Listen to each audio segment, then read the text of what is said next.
Hi అండి, నమస్తే. Welcome to Nivedita's kitchen. ముందుగా మన ఛానల్ని సబ్స్క్రైబ్ చేసుకుని వాళ్ళు ఎవరైనా ఉన్నట్లయితే నివేదితాస్ కిచెన్ ఛానల్ని సబ్స్క్రైబ్ చేసుకోండి. ఈరోజు ఈ వీడియోలో అటుకుల పాయసం ఎలా చేయాలో చూపించబోతున్నానండి. టేస్ట్ అయితే చాలా బాగుంటుంది, ప్రాసెస్ కూడా చాలా సింపుల్.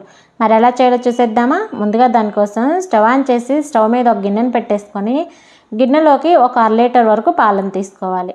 ఈ పాలు కాగేలోపు మనం మిగతా ప్రాసెస్ చూసేద్దాం. వేరొక పొయ్యి మీద మరొక ప్యాన్ పెట్టేసుకొని ప్యాన్ హీట్ అయ్యాక 1 టేబుల్ స్పూన్ నెయ్యిని వేసుకొని నెయ్యి కొంచెం వేడైన తర్వాత అందులోకి 2 టేబుల్ స్పూన్ల జీడిపప్పుని సన్నగా కట్ చేసుకున్నటువంటి 1 టేబుల్ స్పూన్ ఎండు కొబ్బరిని వేసుకొని లైట్గా ఫ్రై చేసుకోవాలి. ఇవి కొంచెం ఫ్రై అయిపోయిన తర్వాత ఇందులోకి 1 టేబుల్ స్పూన్ కిస్మిస్ని కూడా వేసుకొని గోల్డెన్ కలర్ వచ్చేంత వరకు ఫ్రై చేసుకోవాలి. ఇవే తీసుకోవాలని ఏం లేదండి, మీకు నచ్చిన డ్రై ఫ్రూట్స్ని తీసుకోవచ్చు. డ్రై ఫ్రూట్స్ వేస్తే పాయసం టేస్ట్ అనేది చాలా బాగుంటుంది. ఇవి చక్కగా ఫ్రై అయిపోయిన తర్వాత వీటిని ఒక గిన్నెలోకి తీసుకోవాలి.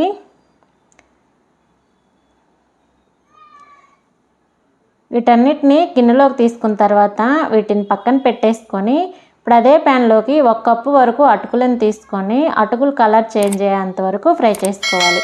మాడిపోకుండా మంటను లో ఫ్లేమ్లో పెట్టేసుకొని అటుకుల్ని ఫ్రై చేసుకోవాలి. ఇప్పుడు అటుకులు కూడా ఫ్రై అయిపోయాయి కదా, పాలు కూడా చూడండి చక్కగా పొంగుతున్నాయి కదా. ఇప్పుడు ఈ పాలు 2 పొంగులు వచ్చేంత వరకు కాగపెట్టుకోవాలి.